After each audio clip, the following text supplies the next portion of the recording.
આજે આપણે ભજીયા બનાવવા જઈ રહ્યા છીએ, જે ગોટા પણ કહી શકીએ, પણ આ સેવ ઉસળ કે છે એમાં ભજીયા ઉસળ બનાવે છે. તો આપણે ભજીયા ઉસળ બનાવવા જઈ રહ્યા છીએ. ઇન્ગ્રીડિયન્ટ્સ પણ બતાવી દઉં.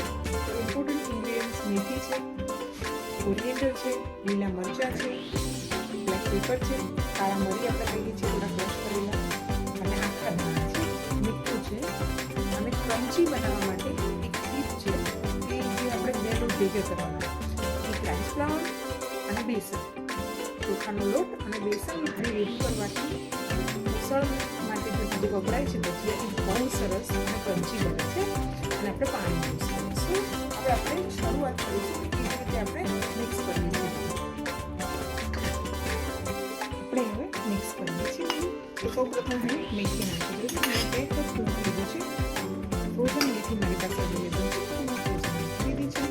કોરિએન્ડર થોડી વધારે પ્રમાણમાં લીધી છે અને ગ્રીન ચીલી જે પ્રમાણે તમે ખાતા હો એ પ્રમાણે આપણે ગ્રીન ચીલી લેવાનું. આખા ધાણા નાખવાનું. તેનું ટેસ્ટ મોઢામાં જ્યારે આપવામાં આવે છે ત્યારે બહુ સરસ આવે છે. અને સોલ્ટ નાખીએ છીએ આપણે. વરિયાળી પણ આપણે એડ કરીએ છીએ.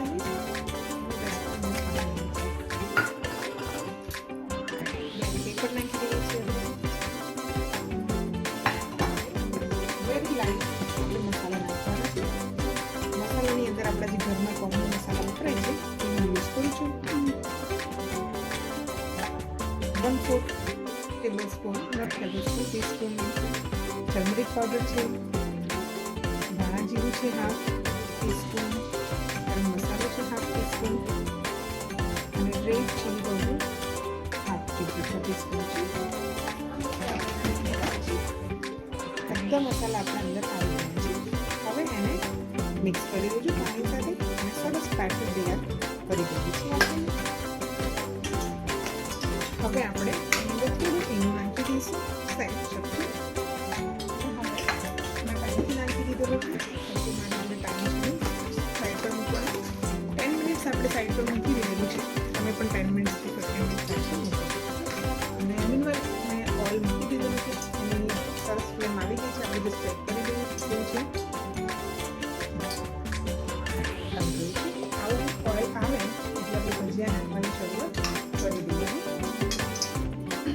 અને બેટર આપણું આટલું સરસ સ્મૂથ હોવું જોઈએ. આ પરફેક્ટ બેટર છે. જો આવું બેટર હશે તો તમારા ભજીયા ઉસળના ભજીયા એકદમ સુપર બનશે. અને ઇન્ગ્રીડિયન્ટ્સ મેં તમને બતાવ્યા છે. હવે ફ્લેમ સરસ મીડિયમ રાખી અને ભજીયા કરવાનું ચાલુ કરીશું.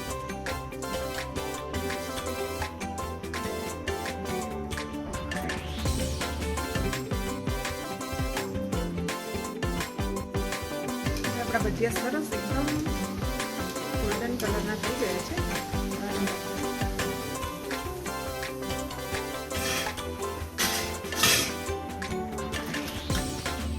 આપણે એને જોઈશું. એવા સરસ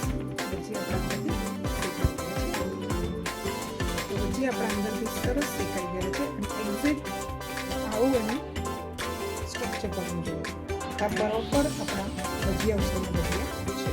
બધા ભજીયા સરસ થઈ ગયા છે. હવે હું આની વસ્તુની પ્લેટ બનાવું છું.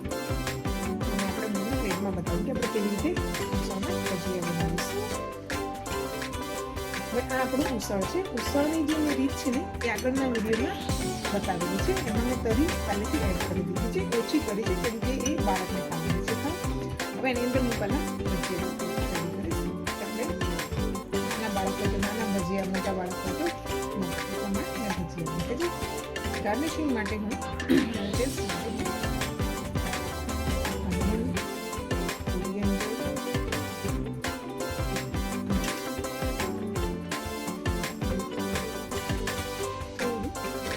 તમે લેમન ખાતા હોય તો લેમન પણ નાખી શકો છો.